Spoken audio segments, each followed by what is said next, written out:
Ooh, I have to say, I love the color of this one. Looks very nice. Looks like a boat from this angle, if you notice. Porsche is basically revisiting its identity. I'm very proud of Porsche for this. The Taycan is here. That's my favorite. I love the Taycan, guys.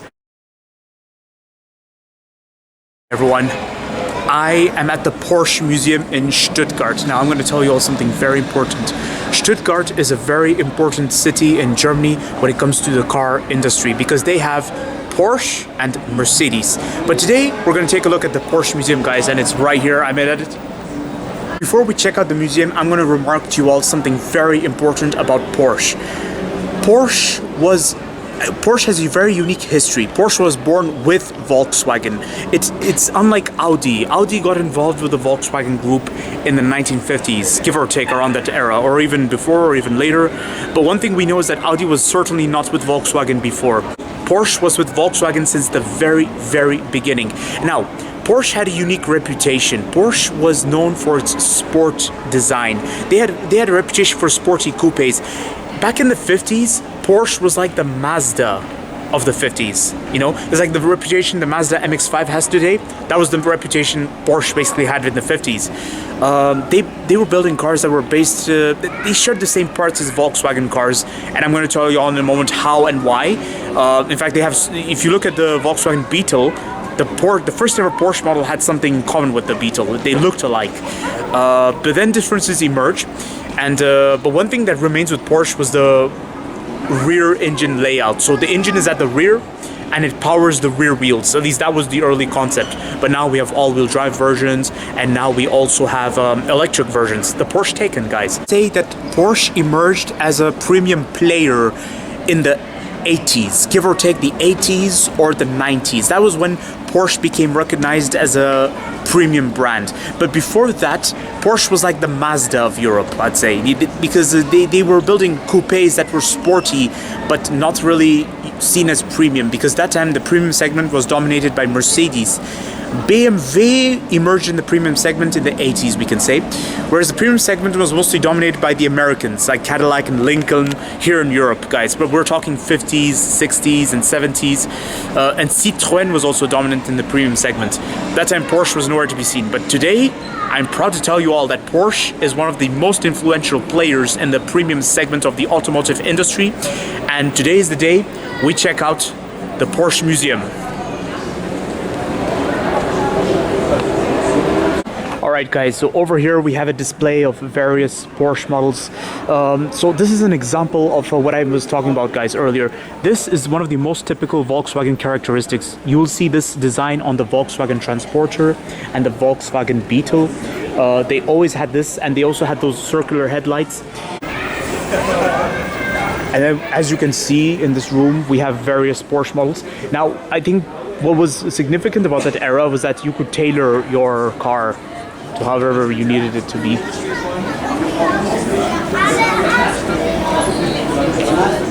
Ooh, I have to say, I love the color of this one. Looks very nice. The wheels remind me of something I've seen on the Beetle. Lovely wheels of this particular bad boy. Interesting design on the wheels. I don't know if you guys noticed, but it looks like air vents. I think this was meant for the cooling of the brakes, but this is just my hypothesis because this is the first time I've ever seen an air vent for wheels. And then you get this Porsche as well. As you can tell, this is definitely a rear-engined Porsche because the engine's right at the back. Looks like a boat from this angle, if you notice. It's very interesting what Porsche has been doing. Lovely interior. Check this out, guys. Military Porsche. Very interesting. Don't know what year this is, but definitely the wheels remind me of something I've seen of Volkswagen. Strong Volkswagen influence. Oh wow, you guys have to check this out. The Porsche tractor. Very interesting. Now this doesn't surprise me, but it reminds me of the beginning of Lamborghini. Lamborghini also had a similar start with tractors. Those were one of the earliest models. And proud nose. Wow, Porsche tractor. Nice. Now, it's worth mentioning that all German luxury marques, they emerged from different aspects. So, for example, BMW started with airplane engines. Mercedes started with various diesel engines. The thing I have to remark to you all before I continue is that Porsche never built a limousine until very recently with the Porsche Panamera model. And when I say limousine, I mean a vehicle for official state purposes. So when you think of official state purposes, you think of the Mercedes S-Class or the BMW 7 Series, the 7 Series. But Porsche never achieved that status. But that's because Porsche never intended to achieve to that status. Porsche was aiming for being... It's like Mercedes, you can see the Mercedes S-Class like wine. The Porsche was trying to be vodka. Porsche was trying to be those expensive beverages, if you know what I'm saying, you know, thing extraordinary, you know. So it's very rare you'd see state officials or Porsche being used as a state vehicle. Wonderful, guys. Look at this. Another Porsche over here. This is a 1964 Porsche. A Porsche Model 911, Volkswagen resemblance. This is like...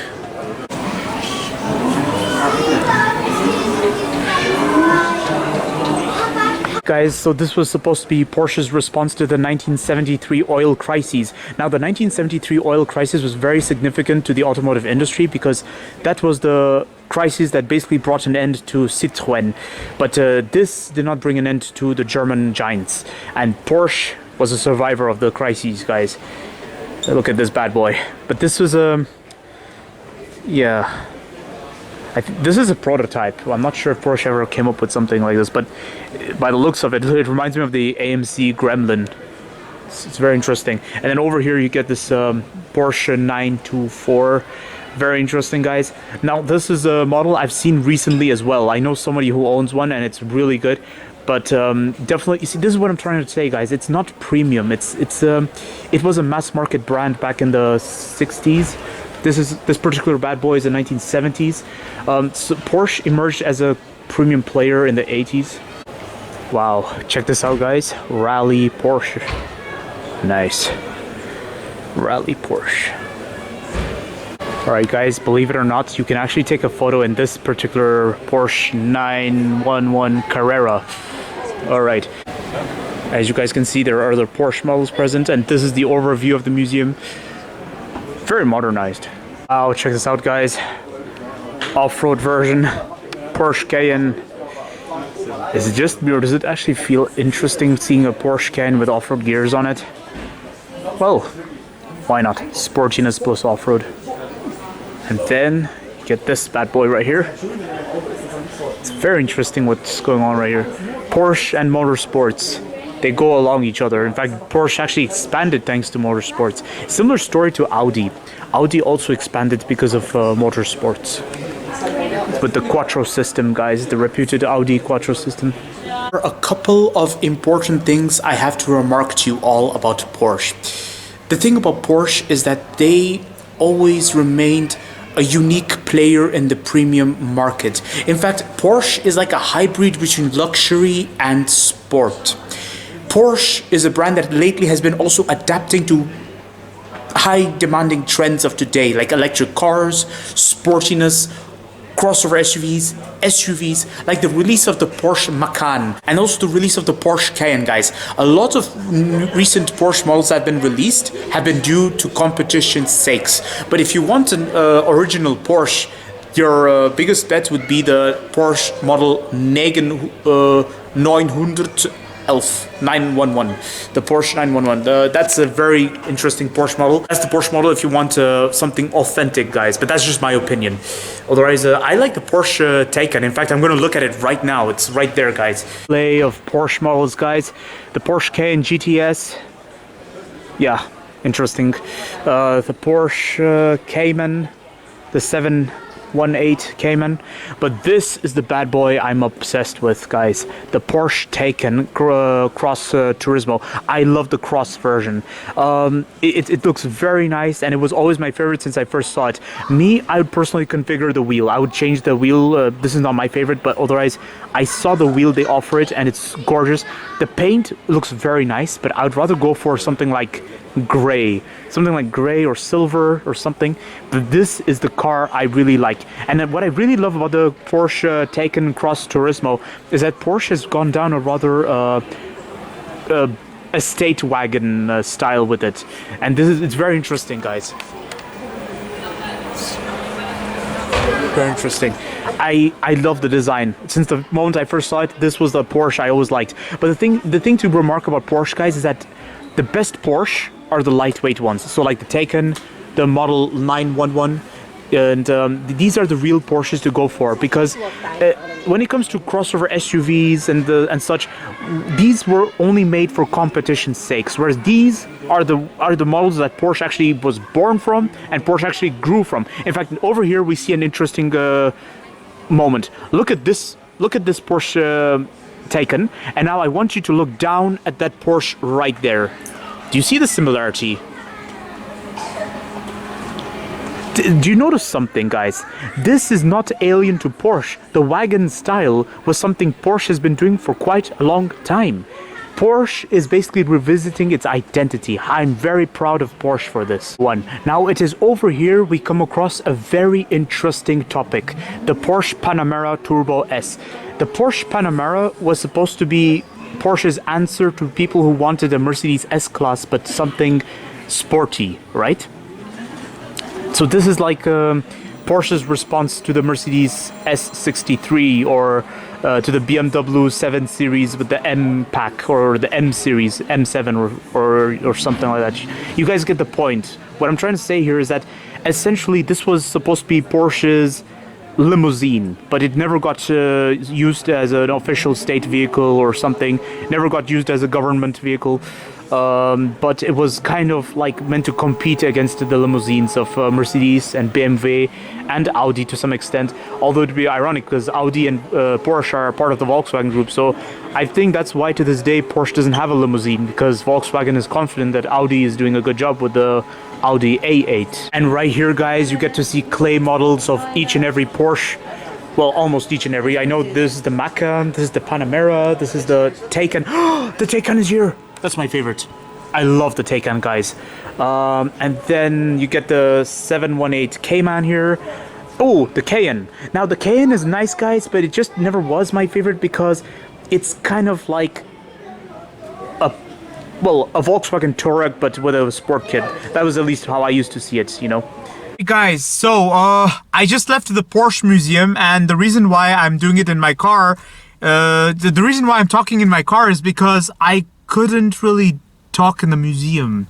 It was just too busy, guys. But one thing I have to say is that it was an eye-opening experience, guys, and it was one of the best things ever. I absolutely love the details in that museum. I absolutely am impressed with the presentation and how they went for a modernized theme in the museum. But overall, there's something about Porsche that really stood out, and that is, out of all the luxury brands, they didn't go like the Germans went, like, you know, how Mercedes and Volkswagen, no, Mercedes, Audi and BMW went. Because one thing that's notable is that Porsche never built a limousine, but they kind of, you know, went down the sporty luxury way. So it's like a hybrid between a sports car and a luxury car. So it's like, it's not as sporty as the Italian brands like Ferrari, Maserati and Lamborghini. Porsche aimed to be very just luxury, but with a bit of a sporty touch to it, you know. And it was evident with all of their models, and I loved it. I'm a big fan of the Porsche Taycan Cross Turismo. It's got a long name that I don't really know what it's supposed to be called. But one thing, I really like the design, and I like how Porsche went for a wagon style, you know. They went for an estate wagon theme to it. So guys, my trip to Stuttgart was amazing, and I loved it. I'm very happy, guys. By the way, just on a side note, I want to remark something.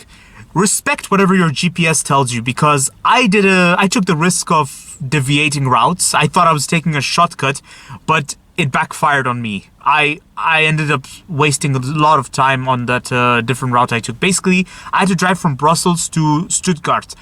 The route which the GPS, the navigation was insisting on, was that I go through the Netherlands. I go through Maastricht. I I deviated. I went straight to Luxembourg, and I went through Luxembourg, and I took a route that was right next to the French border. And it backfired on me because I wasted so much time. There were lots of constructions, and the roads there were narrow, and there was not a single gas station for, like, I don't know, forever. Like, it took me almost 100 kilometers to come across a gas station there. So imagine what would have happened, guys. It's crazy.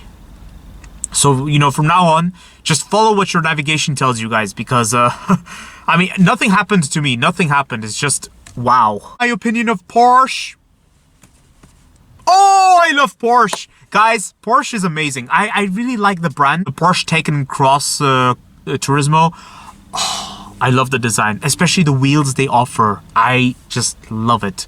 This is the thing about Porsche I like, guys. And this is the only thing. Otherwise, what I don't... The only questionable things that I find, guys, the problems I find with Porsche, though, is that there were some unnecessary things that happened. Like, for instance, to this day, I don't quite understand the concept of having a Porsche Cayenne.